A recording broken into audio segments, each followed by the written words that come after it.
Everyone, আসসালামু আলাইকুম। কি অবস্থা সবার? আই হোপ সবাই ভালো আছেন। চলে আসলাম খুব ছোট্ট একটা ঈদ শপিং ব্লগ নিয়ে। আপনারা শপিং ব্লগ দেখতে অনেক পছন্দ করেন, আর তার মধ্যে যদি ঈদ শপিং ব্লগ হয় তাহলে তো কথাই নেই। তো যাই হোক, খুব ছোট্ট একটা শপিং ব্লগ করেছি।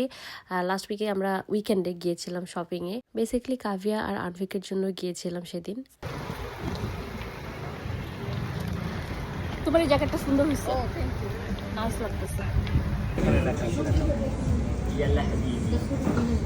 না ওদের এই যে দাহি বাড়া, এটা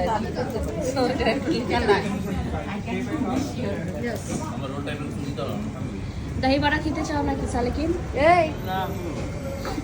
আচ্ছা, এই রেস্টুরেন্টের একটা কাহিনী আছে। এটাতে রোজার মধ্যে আমরা এসে খেতে পারি না, সো খেতে ইচ্ছা করছে এই জন্য। বাট ওদের সমুচাটা আসলেই সুন্দর, তাই না? আচ্ছা, সেদিন আমাদের সাথে তিশা সালেকিন ওরাও ছিল। তো যে শপিং কি করব, আগে আমরা খাইতে বসে গেছি, যেহেতু আমার এই সমুচাটা খাওয়ার একটা ক্রেভিংস ছিল। তো আমরা সমুচা নিয়েছিলাম, সাথে নিয়েছিলাম কাবাব রোল, তারপরে ছিল হচ্ছে ফালুদা অ্যান্ড আরেকটা মিল্ক কেক।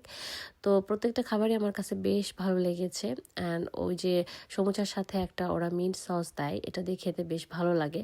মানে এদের দেশের এটা আর কি, মানে সমুচা বলে, বাট এটা আসলে সিঙ্গারা, আমাদের বাংলাদেশে যে সিঙ্গারা বলি আমরা, সো ওরা বলে সমুচা, একই জিনিস। তো এরপরে আমরা চলে গেলাম শপিংয়ে। তো ফার্স্টে আমরা যে দোকানটাতে গিয়েছিলাম এটা হলো ব্র্যান্ড সি। এখানে মোটামুটি পাকিস্তানি ভালো ভালো ব্র্যান্ডের ড্রেস পাওয়া যায়, একটু লাইক চিপ থাকে ওদের প্রাইস। তো আমি যাওয়ার পরে আমার এই ড্রেসটা দেখে খুব ভালো লাগছিল, পাউডার ব্লু, বাট আসলে এটার সাইজ ছিল না। অ্যান্ড সেদিন আসলে কেন জানি আমার কাছে কোনো ড্রেসই খুব একটা যে মানে আছে না যে দেখলেই মনে হয় যে ও না এটা অনেক সুন্দর, এটা নিব, এরকম লাগে নাই। তো আমি মোটামুটি অনেকক্ষণ এখানে ঘোরাঘুরি করলাম, বাট আমার কাছে লাইক নেওয়ার মতো কোনো ড্রেস আসলে পছন্দ হয় নাই, যেটা সত্যি কথা। আর খুব একটা নতুন কোনো ড্রেস ছিলও না, আগের কিছু ড্রেস ছিল, আর নতুন যেগুলো উঠিয়েছিল আমার পছন্দ হয় নাই। এই পিঙ্ক ড্রেসটা আমার কাছে একটু ভালো লেগেছে, বাট এটা খুবই ক্যাজুয়াল ছিল, লাইক ঈদে পরার মতো ছিল না। এই ব্ল্যাকটা নাইস আছে। ও বাই দ্য ওয়ে, আমরা কিন্তু সেদিন ইলফোর্ড লেনে গিয়েছিলাম, আমি বলতে ভুলে গিয়েছি। আসলে গ্রিন স্ট্রিটে খুবই ক্রাউড থাকে, অ্যান্ড আমার ড্রেস খুব একটা পছন্দও হয় না, অনেক ঘুরতে হয়। তো আমার কাছে বেটার লাগে ইলফোর্ড লেনে, একটু মানে ক্রাউডও কম থাকে, অ্যান্ড জিনিসপত্র মোটামুটি পছন্দ হয়। পাকিস্তানি ড্রেসগুলো মোটামুটি আর কি ভালো লাগে আমার কাছে। বাট সেদিন আমরা কয়েকটা দোকান ঘোরাঘুরি করেছি, আমার কোনো ড্রেসই খুব একটা পছন্দ হয় নাই। দেখছিলাম আমি এখানে কিছু বাচ্চাদের ড্রেসও ছিল, বাচ্চাদের ড্রেসগুলো সুন্দর লাগছিল, সামারে একদম কালারফুল ড্রেস। বাট আমার কাছে মানে মনে হয়েছে যে সবই সেই আগের যে ঈদে দেখে গেলাম, সব পুরনো ড্রেস ছিল, অ্যান্ড প্রাইসও আমার কাছে বেশ হাই মনে হয়েছে। সুন্দর। আচ্ছা, ওইটা পরো দেখি।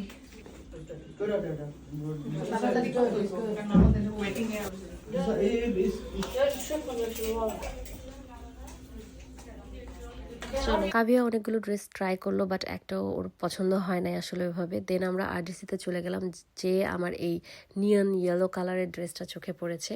খুবই সুন্দর একটা কালার ছিল, but it's not for me, কারণ এটা খুবই ইয়েলো ছিল, একদম লাইক অনেক যারা ব্রাইট তাদেরকে পরলে হয়তো মানাবে। এটার সাথে আরও কয়েকটা কালার ছিল সেম ড্রেসেরই, ডিফারেন্ট কালার, লাইক এই বেজ কালারটা সুন্দর ছিল, পিঙ্ক ছিল, পিঙ্কটাও বেশ ভালো লাগছিল। বাট আমার আসলে এবার খুব একটা মানে অনেক দামি কোনো ড্রেস নেওয়ার কোনো ইচ্ছা ছিল না। আর আরজিসি ড্রেসের প্রাইস তো আপনারা জানেনই খুব হাই থাকে। তো এখান থেকে আমরা কিছু লাইক সেলও ড্রেস দেখছিলাম। তো এর মধ্যে একটা কাভিয়ার জন্য আমার ভালো লেগেছে, কাভিয়া ওইটা নিয়েছে, অ্যান্ড আমিও একটা নিয়েছি, but it's not proper Eid dress actually. তো যাই হোক, এরপরে আমরা আবার একটু বসলাম, খাওয়া দাওয়া করলাম, চা খেলাম, ফুচকা খেলাম, এই হাবিজাবি সিঙ্গারা টিঙ্গারা খেলাম। তো এই ছিল আজকে আমাদের ঈদের শপিং। আপনাদের ঈদের শপিং হলো কিনা জানাবেন। ভালো থাকবেন সবাই, দেখা হবে আবার নেক্সট কোনো ভিডিওতে। টিল দেন, আল্লাহ হাফেজ।